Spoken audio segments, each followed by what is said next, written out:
Welcome to YOUCANIC. In this video, we're going to show you how to troubleshoot ABS problems on Mazda vehicles using the YOUCANIC scanner.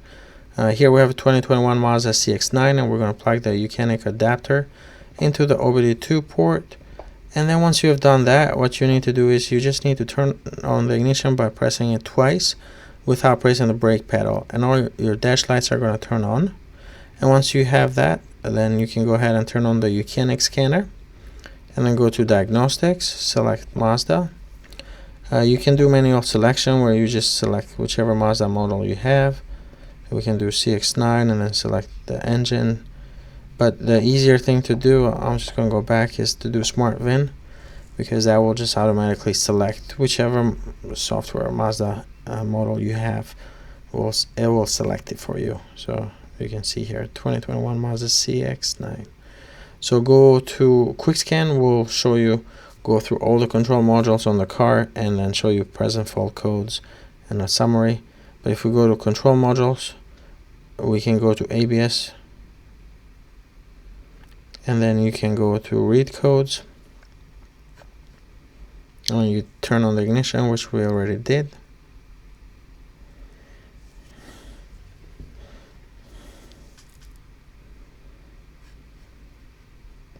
And then you will get a full code. Now, we strongly recommend to save the code.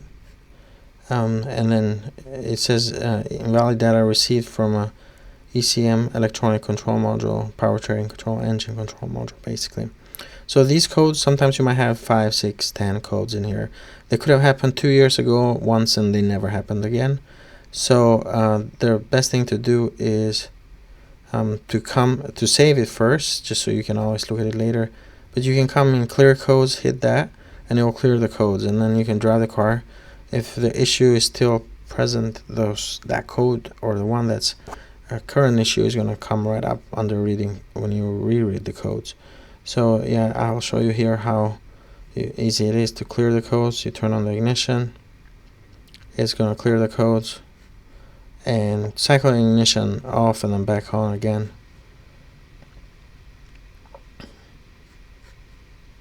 And then here it's saying no fault codes because we just cleared it. So another thing that's very helpful is live data. Under live data, you can look at a lot of times you have issues with ABS wheel speed sensors that fail, but you don't know which one it is, whether it's front left or front right. So what you can do is you can go to live data, select. You can only select a couple if you want it, but I'm selecting all the data points in this case, and then scroll down because this is live data. Scroll down until you find the ABS wheel speed sensor, and in this case, on the bottom here we have vehicle speed, miles per hour is 0. We're not driving right now, but if you have somebody drive, then you can monitor this data live. And then left front, left right, this value should be very close, but when you have one that's bad, let's say left rear ABS sensor or wheel speed sensor is defective, this value just stays really low while the other ones pretty much match the vehicle speed. So that's one way, but typically you'll also have a present fault code that will point you to that faulty component. There's graph in here. You can show multiple graphs and even merge them if you like. 4 data points, up to 4. So you can choose any value you want. This, for example, you can look at the wheel speed sensors, left, right, and, left rear, and so on. And you can just graph all of them on the screen here, and then you can see the different colors and see these values go up and down as you are driving. So that's all. Let's go back really quick, and we're still under the ABS control module here, as you can see, but we'll go to active tests, and then here you can actually activate these different valves, pump, motor,